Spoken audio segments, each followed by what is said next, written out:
Sí, ya vamos Nosotros con hoy ello. queríamos tocar una serie de temas entre los cuales hay novedades en el Sahel. Bueno, normalmente hay algunas novedades más. Esta vez tenemos más novedades en la zona del Cuerno de África, que es una zona que ya sabéis que también tocamos bastante, pero que últimamente pues habíamos concentrado en algunas noticias y artículos que además ha publicado nuestro compañero Nacho recientemente. Así que qué menos que contar con él para hablar de la crisis interna perenne ya de Somalia. Pero para comenzar, el otro tema que nos interesa hoy es el aniversario de la guerra de Sudán, que hace mucho que no se habla de ella o que se oye bastante menos, y siendo un conflicto tan grande a nivel de desplazados y a nivel de combates activos y de muertos y de movimientos en el terreno, pues no puede ser que no se le dé el peso que se le da a otros conflictos por la importancia que tienen para la política mundial, como Ucrania o Palestina. Así que lo mejor es hacer ahora, Nacho, si quieres, un contexto y este balance de año que llevamos en Sudán. Sí, pues exacto, pues es la guerra en Sudán justo esta semana, el pasado lunes, el 15 de abril, cumplió un año desde que empezaron los enfrentamientos entre las fuerzas de apoyo rápido, cuyo líder es Hemedti, y el ejército sudanés, liderado por Al-Burhan, y que ha creado una catástrofe humanitaria, se habla que podría ser la catástrofe humanitaria más grave de al menos de este siglo y probablemente anterior. Se calculan 8 millones de refugiados, gran parte de ellos refugiados internos, muchos de ellos refugiados varias veces según ha ido avanzando el frente, y otros que refugiados en países externos que a la vez también están plagados de conflictos como puede ser Chad, Sudán del Sur, Libia, Egipto. Por nombrar otros datos, se calculan 15.000 personas fallecidas ya, aunque los datos podrían quedarse muy cortos porque no se están contabilizando en muchos lugares los fallecidos. Existen muchas fosas comunes en los cuales no se ha hecho un conteo real. Y los últimos datos de Naciones Unidas también hablan de que la mitad de la población estaría en riesgo de hambruna. O sea, esto le sumas violencia sexual, saqueos, se puede hablar de una verdadera catástrofe, ¿no? Incluso representantes de la ONU la han calificado de un infierno.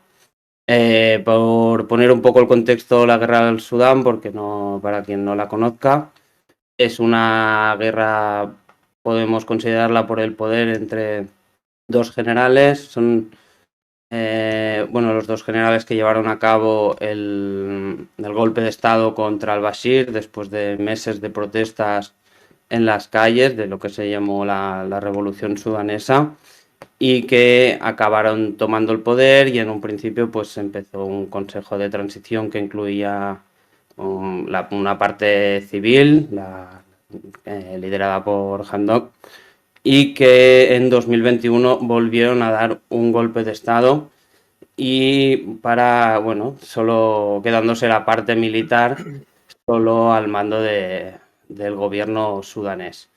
En este contexto, en abril de 2023, el intento por parte de Al-Burhan de introducir a las fuerzas de apoyo rápido, que es un grupo paramilitar dentro de las estructuras del ejército, derivó en los enfrentamientos que empezaron en la capital, en Jartum, pero que rápidamente se han ido extendiendo y han pasado por varias fases, ¿no? Ahora el país se encuentra, podemos decir, dividido más o menos en dos partes, en las que el norte y la parte este estaría controlada por el ejército.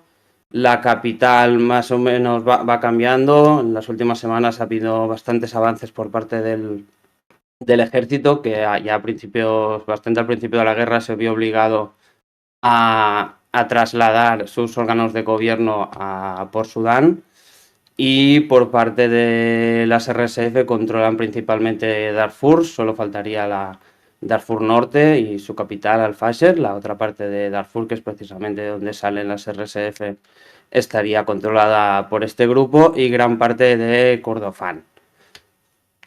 Uh-huh. Este Sí, vendría vamos, a ser... entonces, en resumen, Nacho, lo que tenemos es golpe de Estado contra el Bashir en el 2019 por parte de Burham y Hemedti, nuevo golpe de Estado de Burham y Hemedti en 2021, en esta vez para acabar con esa dualidad civil-militar, estallido de la guerra entre las facciones de Burham y Hemedti en 2023, sí. Es decir, cada 2 años hemos ido a una crisis grave, dentro de esos márgenes ya había sus propias crisis en protestas, represiones, etcétera. Y desde 2023, un año de guerra que tiene previsto continuar, porque ha habido intentos de mediación por parte hasta ahora de Arabia Saudí sobre todo, pero algún otro país sí que lo ha intentado. Bueno, puede ser interesante, ya que hemos comentado que hay prácticamente un gobierno en el oeste y otro en el este. No se ha llegado a nombrar un gobierno realmente, pero se ha amenazado con hacerlo por parte de cada uno de sus bandos. El país está dividido y los frentes además son intrincados, porque comentabas la batalla de la capital. Justo una de las últimas victorias de las Fuerzas Armadas de Sudán, de Burham, fue romper con ese intento de asedio de Omdurman, una de las mitades, ¿no?, de Jartum, y nos encontrábamos con que las RSF, que habían ganado mucho peso avanzando hacia el este, por mucho que controlaran Darfur, Kordofán, habían avanzado hacia Gezira, y eso abría las puertas a una debacle entre el gobierno sudanés. Esto aún así no ha permitido avanzar a las negociaciones diplomáticas. Siguen todavía enconadas las posiciones y de hecho parece que están escalando. Creo que aquí, Andrea, ya que vamos a hablar luego un poco del peso de los rusos, pero no para que lo contemos solo ahora, sino para introducir qué países o qué sectores regionales están apoyando a cada bando o cómo están ahora mismo las relaciones de Hemedti y de Burham en el Cuerno de África, en África Central. Pues, como ya habéis comentado, ha sido una guerra que ha perdurado mucho en el tiempo, y es que esto ha pasado porque ambos bandos estaban como enormemente igualados, ya que el ejército sudanés, bueno, la mayor parte de los ejércitos africanos no son una entidad homogénea, sino que suele haber, como por así decirlo, ramas paralelas, que era lo que pasaba con Hemedti y las RSF, que eran como un grupo paramilitar y estaban con tensiones sobre que si la transición sudanesa exigía que esas RSF quedasen integradas dentro del ejército, algo que Hemedti no quería, porque si no, eso sería el fin de su poder en Sudán, y estaban como tratando de retrasarlo todo lo posible hasta que finalmente se da el golpe de Estado. En un principio, Arabia Saudí y Estados Unidos se metieron a mediar y como que no quería que nadie más se metiese, porque la Unión Europea también intentó hacer esfuerzos, pero sobre todo quienes llevaban la voz cantante eran Arabia Saudí y los estadounidenses. Y luego al principio había como que el resto de potencias intentaban no meterse demasiado por miedo a una escalada y que la guerra se cronificase, pero es que Sudán es un país enormemente estratégico, no solo por su posición en la que hace ahí un poco de entre bisagra entre el Cuerno de África y el Sahel, sino que también por cuestiones como el oro, las minas de oro, que una parte de ellas tiene Hemedti, que estaban siendo explotadas por entre otros actores, la Rusia, la compañía de seguridad privada Wagner. Porque es que una cosa que hay que tener en cuenta también de estos militares es que no son solo militares, también son empresarios de explotación de recursos de los territorios que controlan. Y Hemedti, el comandante de las Fuerzas de Apoyo Rápido, las RSF, no se sabe exactamente cuánto dinero tiene, pero sí que se sabe que era muy rico y que se había enriquecido mucho gracias a la explotación de recursos. Posteriormente, cuando ya la guerra se iba prolongando en el tiempo, ambos bandos hicieron giras tratando de recabar apoyos no solo a nivel institucional, sino a nivel armamentístico. Bueno, pues de hecho ese es uno de los temas relevantes que podemos ver en el mapa, como Hemedti, que ha hecho tantas giras, y Burham también en su momento, cuando se pudo mover hacia Port Sudán, se han ido moviendo por la región. Una de las cosas que más ha molestado y que además nos permitirá luego enlazar con la gran crisis del Cuerno de África que Nacho nos comentó por última vez, pero que tiene relación, ¿no? Ha sido como Hemedti ha buscado en Etiopía establecer un acuerdo con el sector civil del que se dio aquel golpe de Estado en 2021, pero en cualquier caso se está intentando apoyar en los civiles. Curiosamente, cuando en su momento Hemedti era criticado porque al haber sido el heredero, prácticamente formar parte, ¿no?, de esas masacres y el genocidio de Darfur que se produjo durante el régimen de al-Bashir, pues había tenido una mala relación con mucha sociedad civil. El caso es que después en Etiopía pues, se ha llegado a algún tipo de preacuerdo para que se tenga que hacer una transición a un gobierno civil. Y bueno, pues mientras tanto Burham se ha ido más acercando a países árabes. Primero vimos el caso de Arabia Saudí, pero después le hemos visto con unos vínculos curiosos con Eritrea y claro, con la crisis que se ha formado en el Cuerno de África, se ha dado un acercamiento muy grande con Egipto, por supuesto, desde el principio lo ha tenido, pero también con Somalia. Y esto pues ha ido moviendo un poco las dinámicas de la región. Por otro lado, Hemedti, al controlar la zona occidental del país que veis en el mapa, pues claro, Darfur tiene frontera con Chad. Y desde Chad se ha dado esa entrada que nos comentaba Andrea de convoyes de Wagner y de apoyo que vienen desde la República Centroafricana, donde los rusos tienen presencia. Luego entraremos también en ese tema, que Andrea también tiene cosas que contarnos de eso. Así que más o menos vemos cómo están distribuidas las fuerzas. Por otro lado, al estar participando Rusia con ese apoyo, con tolerancia de Chad y de Emiratos Árabes, que ha coordinado parte de esa gira de Hemedti y la nueva gran relación que hay entre Chad y Emiratos Árabes. Por el otro lado, Burham ha ido a buscar apoyo ucraniano, ya que tienen idea de confrontar a Rusia en varios escenarios en el mundo. Se ha hablado de Siria, pero principalmente lo que hemos podido ver ha sido reuniones entre líderes ucranianos y sudaneses. Por ejemplo, me parece que tuvo lugar alguna en Europa. Y se han visto ataques, ¿no?, de ucranianos presuntamente contra las RSF. Así que tenemos aquí pues un batiburrillo de países que dan cierto apoyo a uno y a otro bando y que resultan en una reconfiguración de relaciones en el Cuerno de África. Nacho, seguro que puedes comentarnos algo de todo esto y profundizar un poco en perspectivas.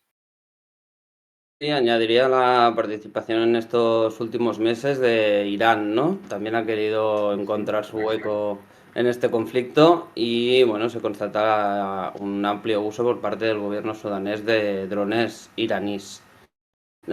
Por añadir algo, llama la atención también la ayuda que se está dando a través de Chad, las armas que llegan de Emiratos Árabes Unidos a través de Chad, que a la vez también ha creado un conflicto interno en el Chad, porque el clan Devi, la familia que manda históricamente en Chad en los últimos años, antes el padre y ahora el hijo, pertenecen al pueblo Sagawa, que es un pueblo negro, que son precisamente las que fueron víctimas durante el genocidio de Darfur, ¿no? Los Sagawa, los Masalit y los Fur, que son los que dan nombre Darfur, y los que penetraron precisamente ese genocidio fueron las milicias Janjaweed, que son el antecedente directo de las actuales RSF.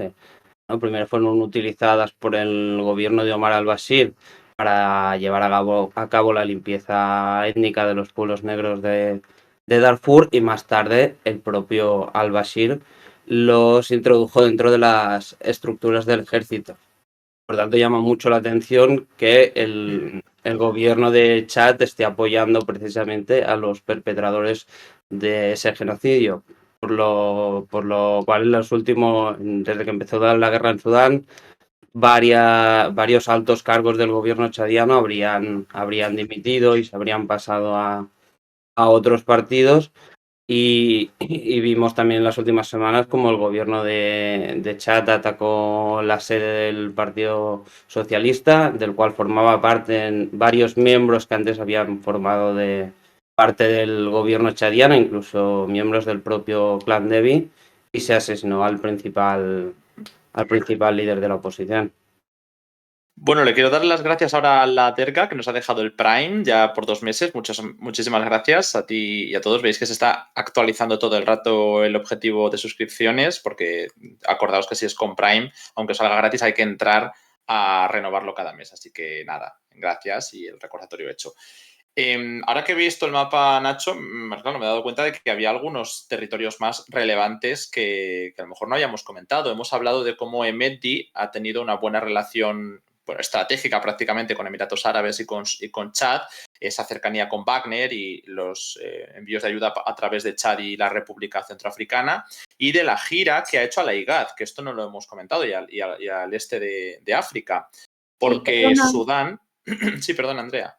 Sí, perdón. Que es que también era una cosa que quería comentar, que otra cosa que está tensando mucho las relaciones en los países del entorno con Sudán es la cuestión de los refugiados, porque es que ya con lo que van de guerra van a un total de 9 millones de desplazados, 7 millones a nivel interno, pero 2 millones se han ido a los países de alrededor, lo que está generando mucha tensión porque los países no pueden asumir esta enorme cantidad de refugiados porque además temen que les genere tensiones interétnicas, un aumento de la violencia, que además los países de alrededor de Sudán tampoco están como en la mejor situación securitaria y era una cosa que les estaba preocupando mucho eso a los países de la IGAD que han intentado como, por así decirlo, estabilizar la situación tanto como han podido, pero entre que ni Burhan ni Hemeti están dispuestos a ceder en unas negociaciones está siendo enormemente complicado.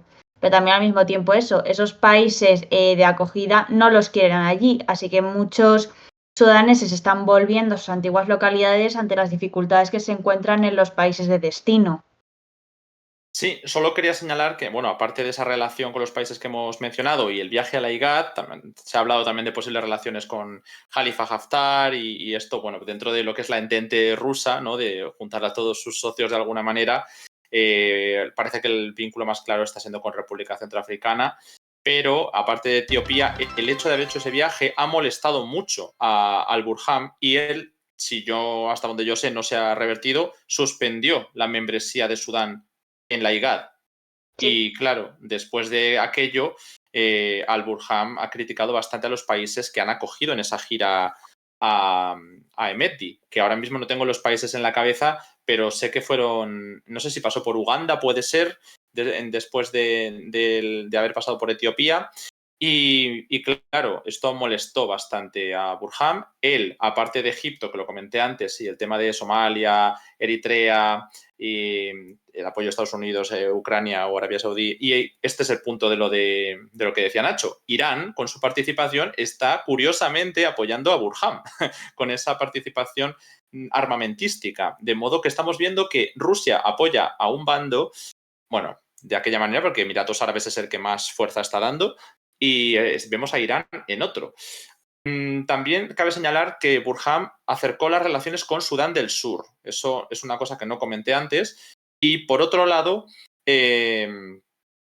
bueno, pues está el hecho de que Rusia ha intentado salvar de alguna manera la base militar que le prometieron en el Mar Rojo, en Port Sudán, intentando mediar entre las dos fuerzas más que solo apoyar, ya que, como decía antes, desde Wagner a las RSF.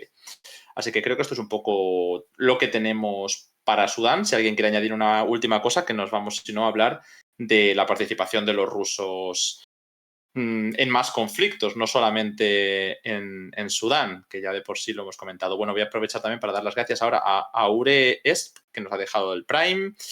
Y hay otra por aquí que no tengo claro. Ruizos, que nos ha dejado una sub de nivel 1 por 2 meses. Bueno, muchas gracias a los dos, porque, como veis, vamos actualizando este objetivo poco a poco, a ver si conseguimos alcanzarlo en este bloque. Andrea, vamos a ir directamente con eso. Creo que nos referimos a una llegada un poquito más al oeste e incluso al norte del conflicto en el que estamos hablando ahora mismo. ¿Qué ha pasado?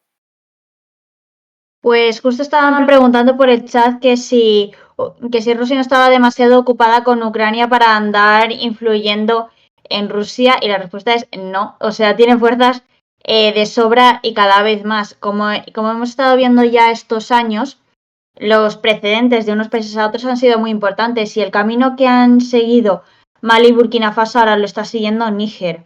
Ya empezó con la cuestión de las tropas estadounidenses en su territorio abogando por su expulsión, lo cual hubo manifestaciones en la capital abogando eso porque también se fuesen esas tropas estadounidenses. lo cual es bastante llamativo porque en un principio, tanto en Mali como Burkina Faso, por así decirlo, el sentimiento de rechazo se centraba más en las tropas francesas, no en las estadounidenses. Que esto fue una cuestión bastante llamativa y también es un problema para Estados Unidos porque Níger es un país altamente estratégico, sobre todo por una megabase de drones que tiene en el país y desde allí operan a la mayor parte de la región del Sahel. En esta cuestión de decir a las tropas estadounidenses que se vayan, en tanto que pasaba esto al mismo tiempo se afianzaban las relaciones entre Níger y Rusia, porque ahora mismo Níger ha sido el último país en tener un golpe de Estado en la región y que es parte de la alianza de Estados del Sahel, una alianza conformada por Mali, Níger y Burkina Faso, en la que Rusia tiene un apoyo directo claramente, pero sí que ha tenido muchísimo que ver en su conformación y en tanto su desarrollo. Y en este punto ya se han firmado acuerdos de defensa entre Rusia y Níger, en los que se han llevado sistemas antiaéreos a Níger e instructores para instruir a las tropas en la lucha contra el yihadismo, porque desde que se derrocó el gobierno de Bazoum, el yihadismo en el país ha ido en aumento, aprovechando la inestabilidad que había. El yihadismo está cada vez en más auge. Y es que este punto ya es muy llamativo porque Rusia se está sentando mucho, aprovechando que tiene a Mali, Níger, Burkina Faso, como así decirlo, alineados con unos intereses bastante parecidos y unos objetivos similares, se le está haciendo muy fácil a Rusia negociar con ellos, pero no solo acuerdos de seguridad, también económicos, de que han firmado un acuerdo de construir una planta nuclear en Burkina Faso para también abastecer de electricidad a Mali. O sea, es como Rusia se está sentando cada vez más en estos países. El sentimiento de rechazo hacia Occidente, que antes se concentraba más en Francia, como mucho la Unión Europea, ahora se está yendo también más hacia Estados Unidos. Este es un cambio importante que hay que seguir. Y eso ahora mismo se está asentando cada vez más y sobre todo eso es ya bastante llamativo la instalación de sistemas antiaéreos. De hecho, esas son las últimas noticias que llegaban, ¿no? Lo de los sistemas antiaéreos rusos que habrían llegado a Níger. Y bueno, pues hay un incremento notable en la cooperación militar en Níger. Y ya lo hemos comentado también en otros momentos, pero creo que vale la pena traerlo de nuevo porque hace tiempo que no lo tocamos. Pero la aceleración de las dinámicas en Níger, que ya sabíamos que era mucho mayor que la de Mali y Burkina Faso, es que ha llegado a sobrepasar en algunos casos a Mali y Burkina Faso, porque hace poco, como nos comentaba Andrea, esa contestación para que se marcharan los franceses, que es cierto que llegó en mucho menos tiempo que a Mali y Burkina Faso, sobre todo a Burkina Faso, que es donde se dio la crisis más grande con los franceses, no la primera, pero sí la importante, ¿no? Hemos visto cómo la primera gran crisis con la presencia estadounidense se ha visto en Níger. No ha sido una crisis que quizá podamos decir que haya sido de expulsión inmediata, como se intentó con los franceses y que resultó en ver si habría o no apoyo desde Francia a la intervención de la CDAO, intervención militar, entiéndase, sino que al final, bueno, aquello no continuó y a Estados Unidos se le va a intentar hacer un acuerdo, ¿no? Negociar un calendario para que se retiren, pero se quedó en un anuncio. Es algo que no hemos visto todavía en Burkina Faso, ¿no? Países con presencia estadounidense donde algún movimiento civil, ya llevábamos viendo tiempo, que querían la llegada de los rusos, salían con banderas rusas, pero también pedían la salida de los estadounidenses. Claro, en su momento fue algo residual y lo comentábamos, que la base de Agadez, sobre todo, es la más importante, la base de drones, ¿no? de Agadez, se pedía desde ese movimiento social civil que se marcharan los estadounidenses. Claro, eso no tuvo gran trascendencia el año pasado, de una manera muy acelerada en las dinámicas. Este año sí. Y ahí la llegada de los rusos, mientras se pide que salgan en general los extranjeros, pero a los rusos los permiten incrementar su presencia, es clave, sobre todo en el contexto en el que algo está llegando a través de Tobruk. No sé, Ujú. Andrea, si quieres comentar alguna cosa sobre el tema de Níger, la AES o lo de Tobruk también. En el chat he visto a algunas personas, bueno, pues para contextualizar tanto movimiento de países, tenemos el mapa que podíais ver antes en pantalla, ahora lo volveremos a poner con Andrea. Y algunas personas un poco, quizá hay confusión, ¿no?, sobre si los principales conflictos se dan por el tema de religión o si es más tema étnico. Pero bueno, aquí hay que señalar que hay conflictos para todos los colores y que en este caso, bueno, pues hay algunos que son más étnicos. En África también este caso es uno de los más importantes y también pueden ser religiosos, pero principalmente no creo que sean ni uno ni otro factor aislado, ¿no? Creo que hay un poco mezcla de todo. Pero bueno, por volver con el tema de los rusos, Andrea, ¿qué nos puedes contar? Sí, pues ahora mismo eso que están incrementando mucho su presencia en la zona del Sahel, pero es que no solo se van hacia Níger, porque ya la presencia de Rusia en Libia es muy conocida. Jorge ha hablado mucho sobre esta cuestión, pero ahora sobre todo no solo hay que mirar a Níger, hay que mirar a Chad. Ese país que era anteriormente tan pro-francés y que se salvó mucho de que le impusiesen sanciones por su cercanía a Francia, porque es que ahora mismo el que está en Chad como líder de la junta militar es el hijo del anterior presidente que murió en el campo de batalla y nada más morir el padre, el hijo de un golpe de estado, se autoproclamó el presidente de la transición, pero no hubo como grandes repercusiones porque eso era muy cercano a Occidente.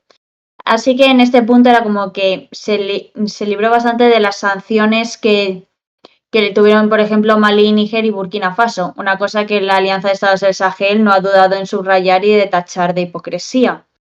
Pero al mismo tiempo lo que estaba pasando es que a medida que han pasado los años desde ese golpe de Estado, Chad se ha ido encontrando con cada vez más conflictos en sus fronteras. O sea, ya tenían la guerra contra el yihadismo, la guerra de Sudán, República Centroafricana y Libia. O sea, ahora mismo no hay ningún país de su entorno que no se encuentre en conflicto y eso hace peligrar mucho su propia estabilidad interna porque, o sea, no es como verlo que el Estado controla absolutamente todo, no, también hay grupos armados que fueron uno de ellos fue los que mató al padre y son grupos que pasan de un lado a otro de los países, así que si hay un conflicto al lado es muy probablemente que pasen a territorio chadiano. Así que en este punto la estrategia del gobierno de Idris Deby Jr.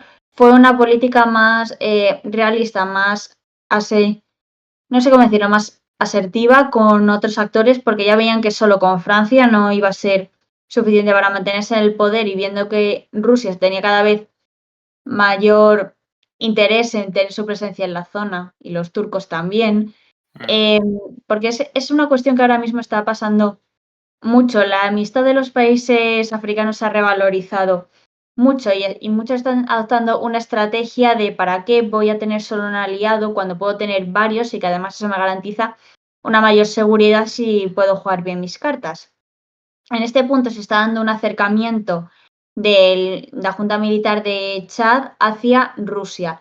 En otros directos nos preguntaban si esto podía ser como una ruptura total con Francia o con un acercamiento o que se integrase en la AES y de momento eso lo vemos como poco probable, ya que romper con Rusia sería enormemente, por así decirlo, complejo y además desventajoso. Además de que integrarse en la AES a lo mejor es algo que ahora mismo a la organización no le viene tan bien, que es una cuestión que también hemos discutido mucho a nivel interno de si ahora la Alianza de Estados del Sahel puede permitirse incorporar más países. Por querer quieren, pero a lo mejor a lo mejor no tiene ventajas en el largo plazo, porque a cuantos más países haya, mayor debate, más diferencias internas puede haber y la alianza se puede llegar a estancar, porque ahora mismo esta Alianza de Estados del Sahel, lo bueno que tiene es que son 3 países, que es un grupo reducido con unas circunstancias parecidas, unos objetivos y unos problemas comunes. Eso les hace como ir bastante al unísono. Si ya metes a Chad en esa alianza, que ya tiene unas dinámicas diferentes, son o sea, es una cuestión política diferente, problemas diferentes con otros grupos, y a lo mejor ahí puede complicarse un poco más la cosa, pero todavía está en el aire, o sea, de eso. Y por eso tenemos a los rusos como intentando aumentar su influencia en Chad y a la Alianza de Estados del Sahel viendo a qué países pueden acercar a su órbita, porque cada país que acerquen a su órbita o lleguen a incorporar es una pequeña puñaladita a la Comunidad Económica de Estados del África Occidental, los cuales intentaron hacer intervenciones y sanciones contra estos 3 países. O sea, es como cuanto más tenga la Alianza de Estados del Sahel, más débiles serán sus, ¿cómo lo diría? ¿Cómo lo diría? Sus rivales. Sí, bueno, se puede interpretar. En realidad es verdad que hemos hablado aquí de varios países que están entrando en África. Estamos hablando del Sahel concretamente. No solo de Rusia y de Francia, que es de lo que siempre se habla en general.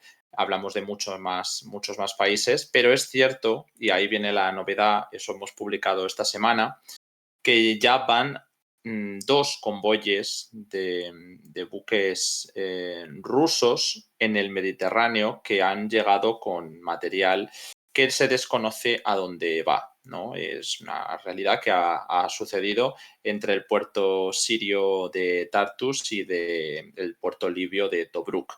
Entonces, teniendo en cuenta que la presencia rusa ahora mismo pues, está centrada en la AES que nos comentaba Andrea, y en Sudán, pero también hay presencia en Libia.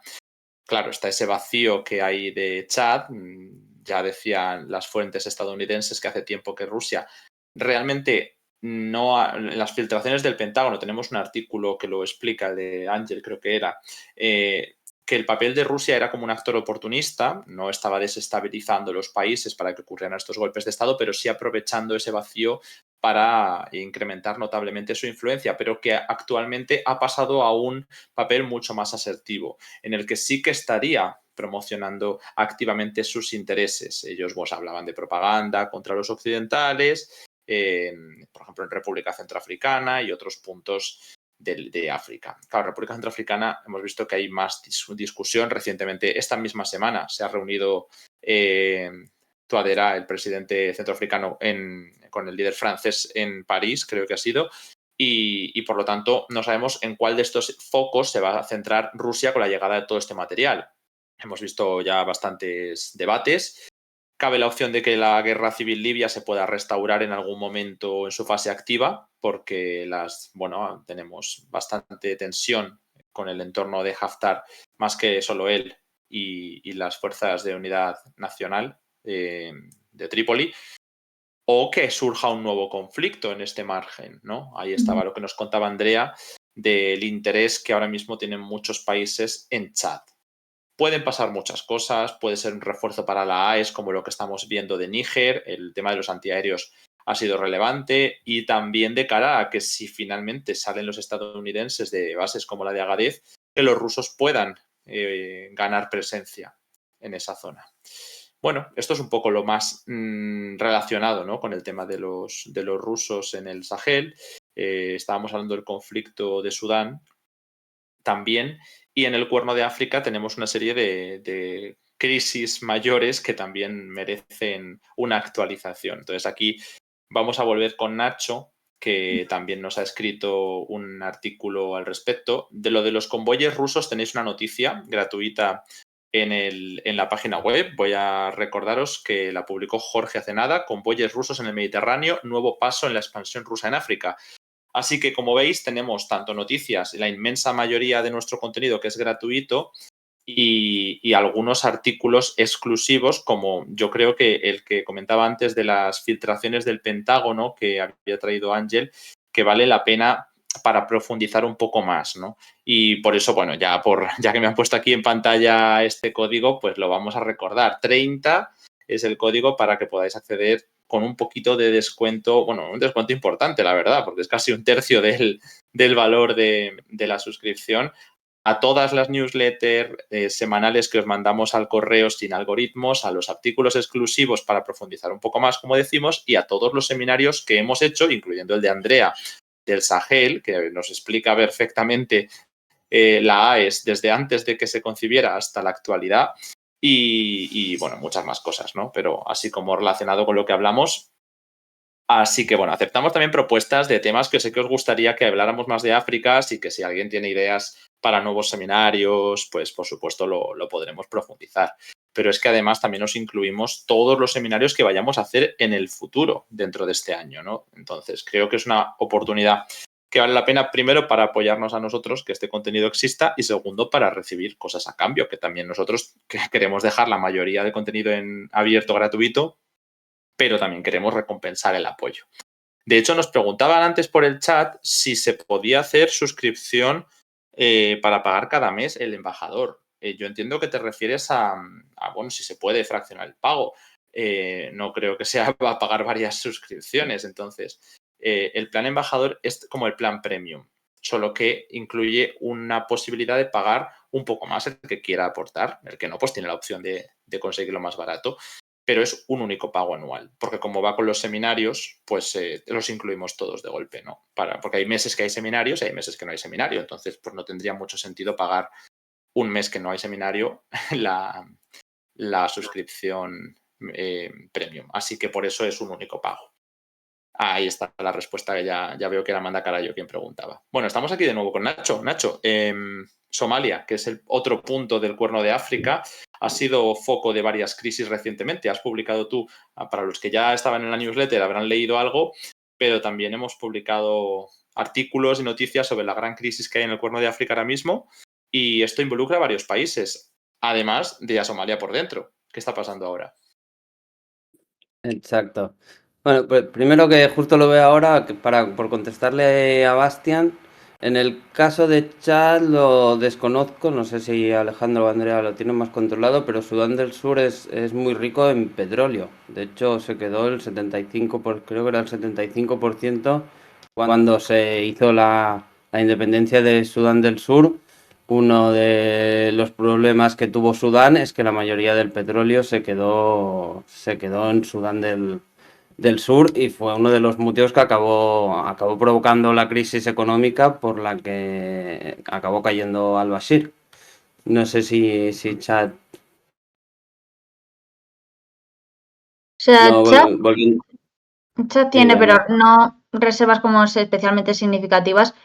Pero también tiene oro, uranio y también sobre todo en cosas como la producción del algodón, que quieras que no, o sea, siempre nos concentramos como en recursos minerales, pero es el tipo de, o sea, es importante los recursos agrícolas porque pueden hacer un destrozo importante en las cadenas de suministro mundial.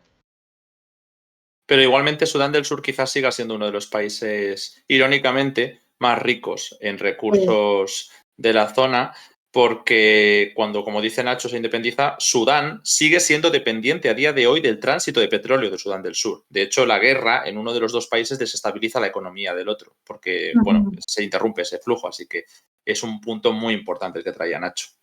Pero Sí. bueno, si hay algo que añadir, podemos añadirlos. Y si no, pues, Nacho, No, podemos ir vamos a Somalia. a Somalia. Vamos a Adelante. Somalia, que siempre hay algo que contar en Somalia. Para, bueno, resumirlo, la semana pasada se dieron dos acontecimientos relevantes tanto para Somalia como para el Cuerno de África. Por un lado, Somalia expulsó al embajador etíope y, bueno, se hizo traer de vuelta el suyo en Addis Abeba, y a la vez declaró el cierre de los consulados en Hargeisa y Garowe, es decir, en Somalilandia y Puntlandia. ¿Qué pasa? Que tanto los gobiernos de Puntlandia y Somalilandia, que Somalia considera que son parte de su territorio, no están bajo el control de Somalia, y dijeron que no iban a cumplir con esa medida. En el caso de Somalilandia, funciona de facto como independiente desde 1991 en el contexto de la guerra civil somalí, y el 1 de enero del 2024 firmó un memorándum de entendimiento con Etiopía por el que le arrendaba una franja de costa, que no recuerdo bien, pero creo que eran de 20 kilómetros, para el uso militar de Etiopía, así como el uso comercial del puerto de Berbera, de la capital de de Somalilandia. Esto venía después de meses, bueno, incluso de años en los que Abiy Ahmed viene reclamando una salida al mar de Turquía, que es uno de los países más importantes de la región y que sin embargo no cuenta con esa salida al mar y prácticamente todo su comercio hasta ahora se canaliza a través de Djibouti, ¿no? Creo que es un 90% de las exportaciones. Evidentemente esto Somalia, que considera, aunque no tenga ningún control sobre Somalilandia, lo consideró un ataque a su soberanía. Y bueno, empezó una gira al gobierno somalí por varios países, consiguió que gran parte de la comunidad internacional apoyara la integridad territorial y la soberanía somalí, pero en la práctica Somalilandia sigue funcionando como un estado independiente.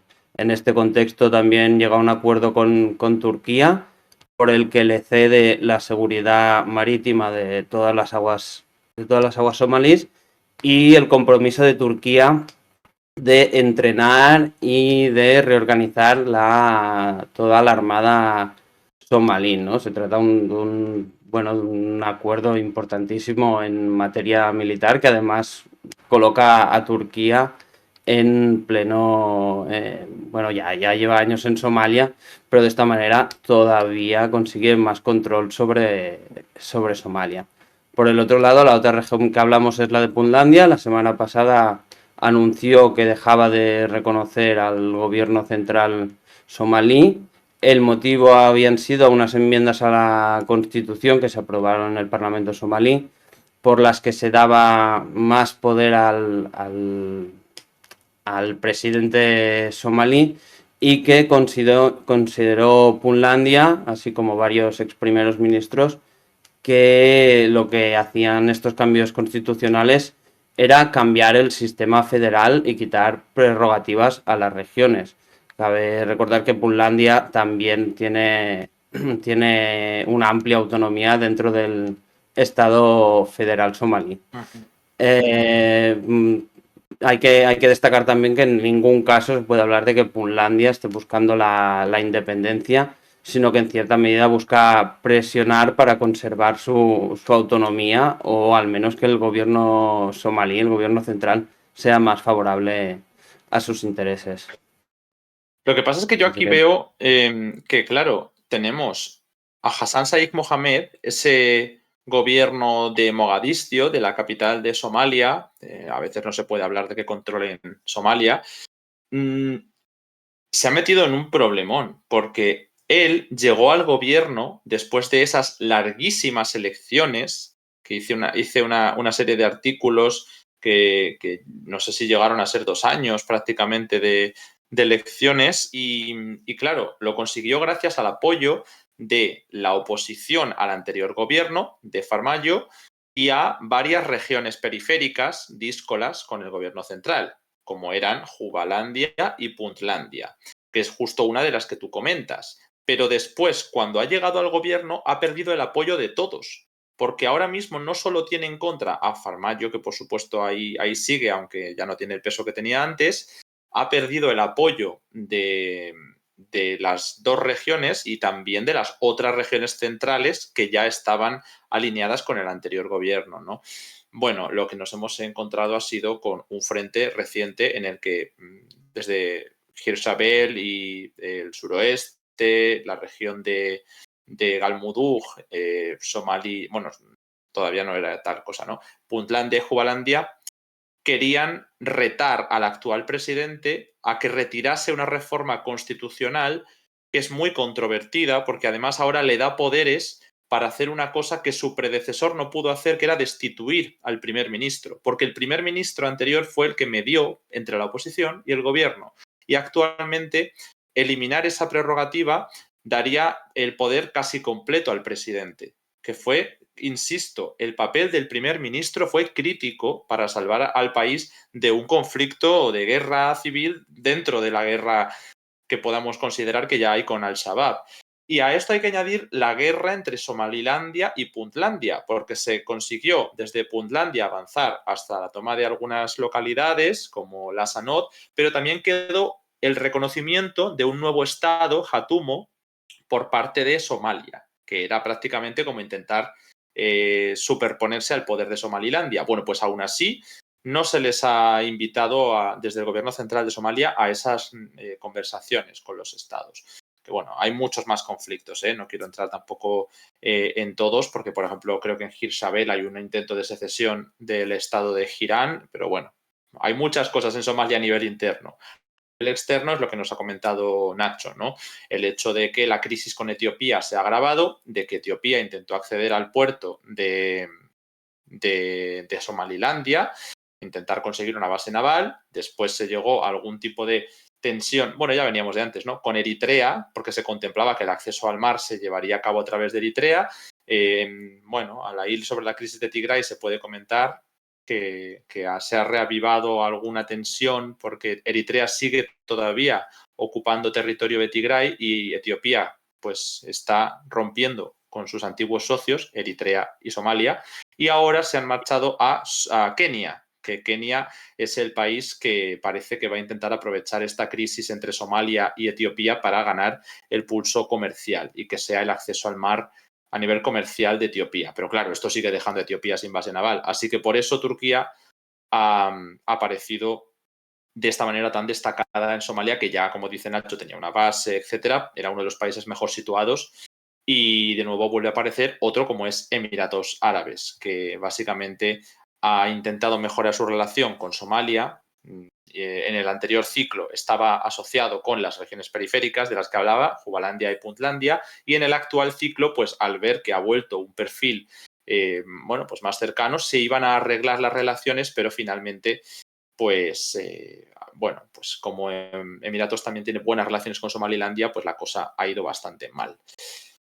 Bueno, es un poco el resumen de las crisis entre las que ha traído Nacho, las que he traído yo, todas las que nos faltan por comentar. Somalia, la verdad es que sí que nos va a dar para un directo monográfico un día, cuando el mundo nos dé un respiro, Nacho. Yo creo que va a ser un buen tema. Hemos hecho un repaso de todas las grandes crisis. Si alguien quiere profundizar, tenemos un montón de textos en la web, pero para que no tengáis que estar tampoco como locos, tenemos recientemente una noticia en la que se explica la crisis de Somalia con Puntlandia y Etiopía, ¿vale? Si ponéis cualquiera de estas tres palabras la vais a encontrar rápidamente en nuestra web, así como otras noticias de cómo Somalia cedía su seguridad marítima a Turquía.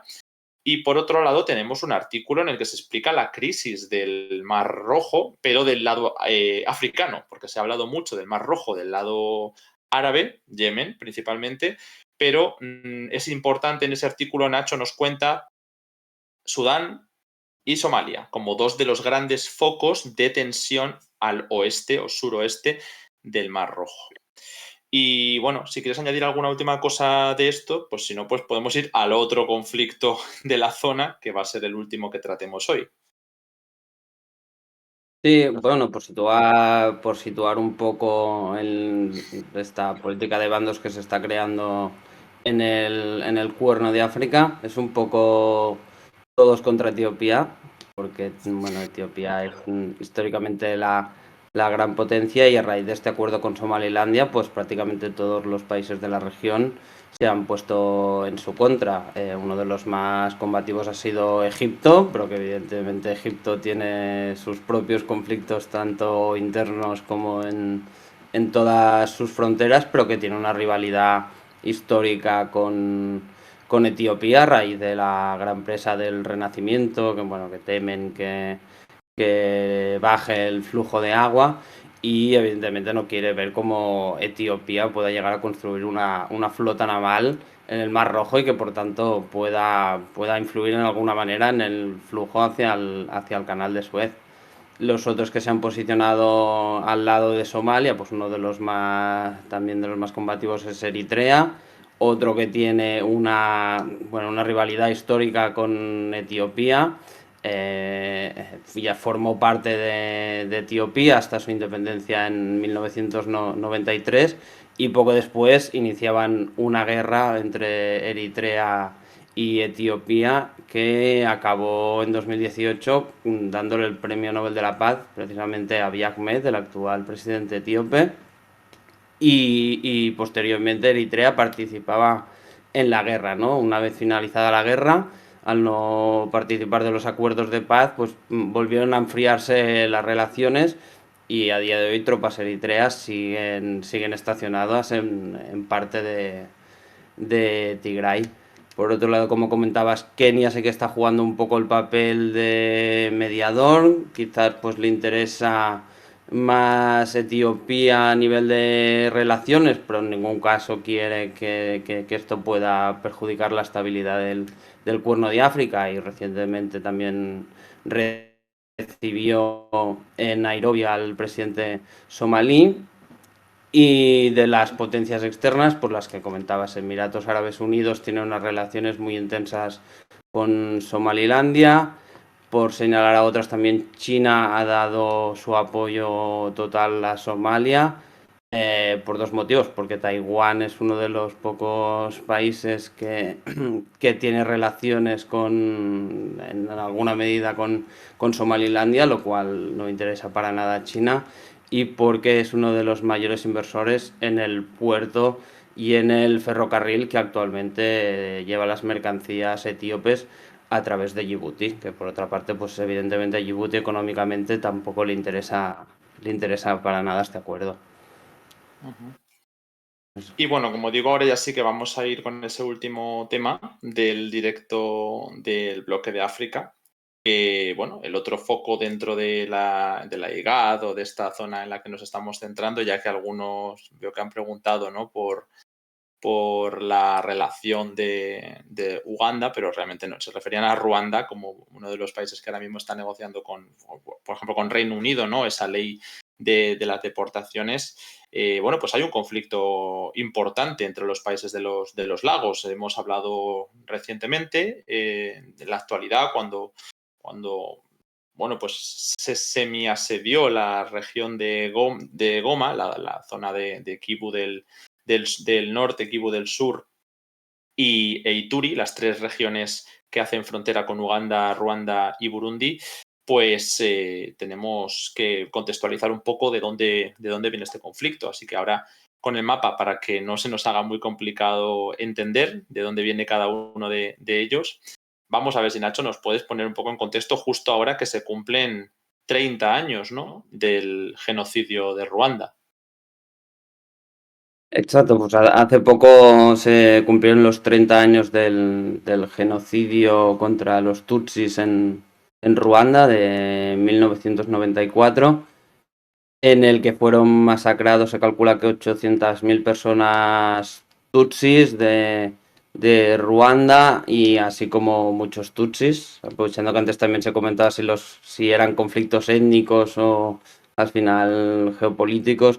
Pues para mí todos los conflictos étnicos tienen algo de políticos, ¿no?, de lucha de poder y de instrumentalización étnica en estos conflictos, como se puede ver claramente en el caso de Ruanda, que más allá de si el debate de si los términos Tutsi, Hutu y Twa son etnias realmente, porque realmente a lo que respondían antes de la llegada de la colonización eran más a jerarquías sociales que a etnias. De hecho, la población ruandesa comparte la lengua, el Kinyarwanda, comparte la religión, así que mucha gente considera que Ruanda es un país monoétnico, ¿no?, a pesar de que te lo vendan como el sitio en el que ha habido el conflicto étnico más grave de los últimos años.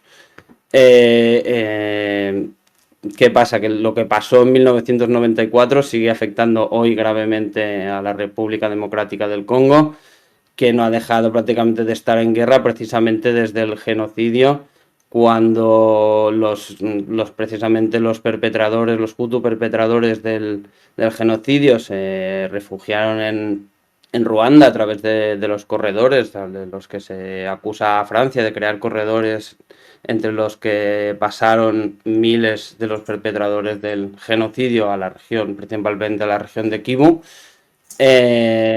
Ruanda intentó combatir a estos perpetradores de estos Hutu, del Hutu Power, que estaban presentes en República Democrática del Congo, y apoyó a una vieja insurgencia que existía en el este de la República Democrática del Congo, que era la de Laurent Desire Kabila, y que en pocos años, gracias a la ayuda de Ruanda y también de Uganda, porque Kagame, el actual presidente de Ruanda, había estado luchando junto a Museveni en su lucha por el poder en Uganda. Cuando empieza el genocidio, invaden Ruanda por el norte y acaban tomando el país, el Frente Patriótico Ruandés, y lo conserva hasta hoy. Entonces, en 1997 apoyó a esta insurgencia de Laurent de Kabila, que toma el gobierno en poco menos de un año. Y bueno, muchos dirigentes ruandeses formaron parte de ese gobierno de la República Democrática del Congo, ¿no? Ahí empieza un poco el intervencionismo de Ruanda dentro del Congo. ¿Qué pasó? Que Kabila, un año después, los echó, decidió que quería mandar por su cuenta y echó a todos, incluso era uno ministro del Interior, era ruandés. Bueno, echó a todos los ruandeses de los órganos de gobierno y empezó allí la que se conoce como la Guerra Mundial Africana, por la participación de multitud de países de toda la zona. Pero los que tuvieron un papel más relevante fueron precisamente Uganda y Ruanda. Bueno, para no alargarnos en esta guerra, sus consecuencias siguen durando hasta hoy, y Ruanda sigue interviniendo en la República Democrática del Congo, y ahora lo hace a través del grupo armado M23, que es el que comentabas, que llegó a asediar Goma y el cual está demostrado que está armado por Ruanda. De hecho, tiene un armamento, el M23, prácticamente de ejército convencional. Por una parte está la lucha, el interés de Ruanda en acabar con el gobierno ruandés, que ahora está Tshisekedi, que es el hijo de un anterior primer ministro del Congo, y por otra parte la riqueza mineral de la República Democrática del Congo, que Ruanda no tiene, y sin embargo es uno de los mayores exportadores de productos como el coltán y el cobalto, a pesar de no tener minas que salen ilegalmente a través de la República Democrática del Congo, ¿no? Y a la vez, pues Ruanda es uno de los países reconocidos internacionalmente como, bueno, de los que tienen más acuerdos. Recientemente llegaba un acuerdo con Ruanda, la Unión Europea, para la exportación de minerales, cuando ni siquiera tiene esos minerales. Está el acuerdo para deportar a solicitantes de asilo a Ruanda. Ruanda juega un poco el papel bueno, como el amigo occidental en mitad de África.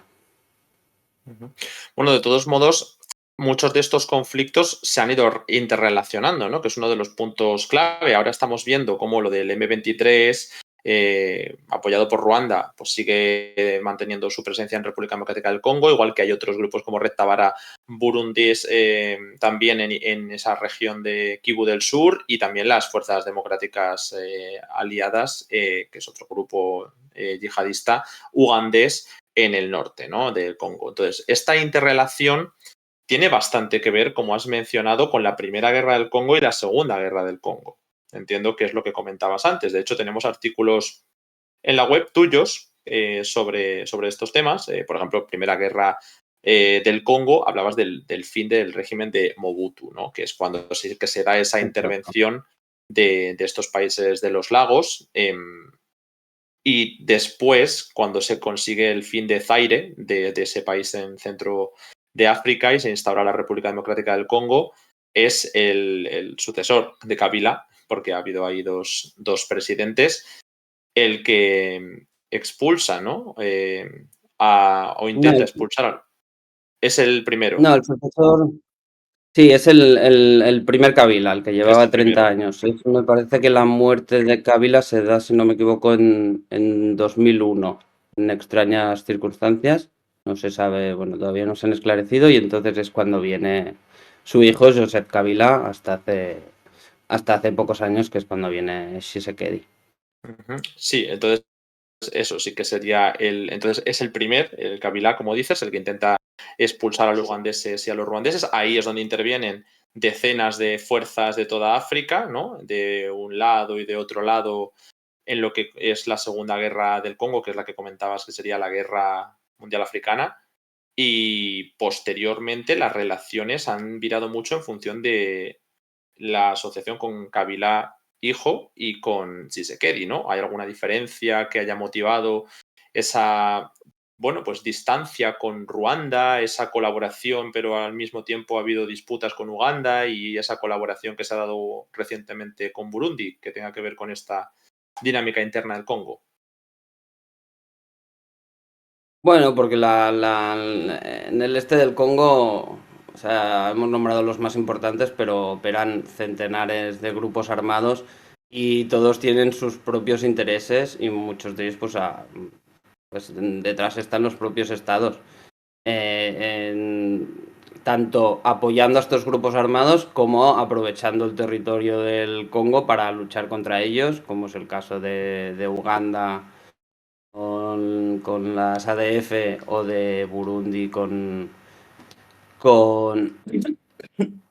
con la Red Tabara, perdón. Pero existen otros como Angola, también operaban, la oposición angoleña operaba en Katanga y en diversos sitios del Congo. También está el ejército de resistencia del Señor, que en sus años de Joseph Kony también, bueno, fue el culpable de varias matanzas. Como que, bueno, al ser una zona selvática, a la vez plagada de recursos, el ejército congoleño además es súper corrupto y bueno, muchos de estos grupos detrás, si te pones a buscar, se encuentran altos cargos del ejército o del gobierno del Congo, pues convierte la selva congoleña en un... Sí, pero de todos modos, parte de lo del M23 tiene que ver con la cuestión del genocidio de Ruanda, ¿no? Es decir, ¿ha habido algún desplazamiento de ruandeses después de ese periodo al Congo, ¿no? Claro, el M23 nace de unos acuerdos que se firman el 23 de marzo, no me acuerdo ahora de qué año, y era bueno, después de esos acuerdos que ponían fin a la Segunda Guerra del Congo, uno de esos grupos decidió no reconocer los acuerdos y es que no me acuerdo cómo era el nombre anterior, pero es el antecedente directo de lo que hoy es el M23.